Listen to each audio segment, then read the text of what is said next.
Hey guys, I have here the Nissan Versa model year 2021, and in this video I want to explain to you how to replace the bulb for the brake and taillight. So we start out by gaining access to the bulb, and we do this by opening the trunk. And now the only tool that we do need is a bigger Phillips screwdriver. And with that we are going to remove these two screws here that you see here. Alternatively to the screwdriver you can also use a socket. But I'm not sure right now what size that is, since it's so much easier with the Phillips screwdriver. Once we have removed both screws, then we can detach now here the plastic housing that holds all of the bulbs. And you do this by wiggling it a little bit on the back end, and then here towards the front of the vehicle there are two plastic pins that are holding the housing in position, and you want to make sure you don't accidentally break off those two plastic pins.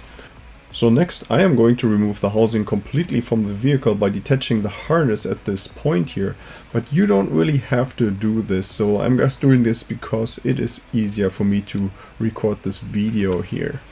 In case you are interested on how to do this, then all I did was press on this little pin here, this plastic pin. I just pushed this in and then I was able to unplug the harness. Now we do find here three different color-coded sockets, and the one we are interested in is the black one. This one is the one with the bulb for the brake light and the tail light, and I was able to remove it by simply turning the socket by an eighth of a turn counterclockwise. And we can remove the bulb from the socket by simply pulling it out. So now for the 2021 model year, the new bulb has to be of type W21 and /5W. In case you do have an older vehicle, then there may be a different bulb installed. For the previous model, for example, it used to be P21/5W. Now installing the replacement bulb is really easy, just as taking out the old one, and that is by just pushing it into the socket. And when we put this back into the housing, we just rotate it clockwise by about an eighth of a turn. And then the next step is to already reattach the housing to the vehicle. So of course in my case first I have to plug the harness back in. So I'm going to make sure that this really snaps into position. And then you have to look out for those two plastic pins here on the housing. Those go here in two special holes here in the body of the vehicle.